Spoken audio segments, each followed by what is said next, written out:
Even in our own little company, we named it Tufford Group for a reason. It was never a Trump thing. It was never an ego thing. It was an Accountability. integrity thing. I don't want to ever see my dad's name on Bloomberg or something that Tufford screwed around on a billboard. Like, it's my name. I don't ever play with aliases. I don't always agree with everything Trump says, but there's one thing that he does say that I believe 100%. I run my life with it. If I got something to say to somebody, I go right to them. If I can't go right to them, I call them. Emails for wimps.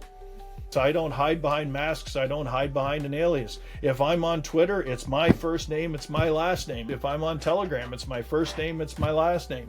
I don't muck around with the aliases. A relationship you gotta hide is probably one you shouldn't be in. I mean, I do have some sympathy for the anonymous posters that are, they want to say something that's against the grain of popular culture and they can get burnt for it. So I don't fault them for that. I don't fault anybody really for playing around with that sort of language. We're all grown ups, so we can Sure.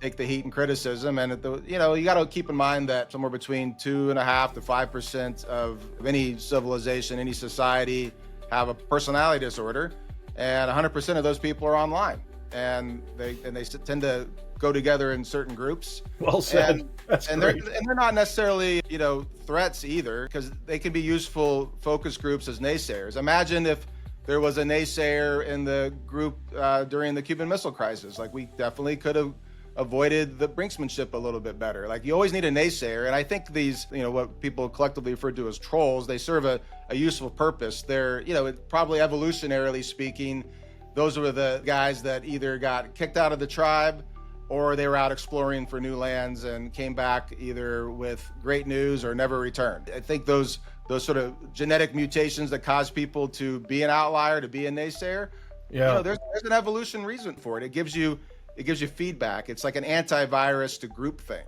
and it provides a useful tool. And if folks have time to go to the bull boards and have a good sense of humor laughing at themselves, they can also use that as a focus group to find out the frequently asked questions and address those accordingly. Yeah. And I'm not being contradictory. I understand the alias, but where I make my living working with shareholder lists, it's just not a game that I can play. Like, I'd rather be able to stay. I get it. Well, I'm talking aliases from people without power, like leaders. Agreed. Yeah. And leaders and people in companies, I should never, they should be able to say anything backed by their name. But the little guys out there that could get trampled by the big guys, they have a right to speak. I mean, hell, America was founded on pseudonyms. It's true. A lot of the original political papers were written by great men that we know in the history books that weren't naming themselves back then.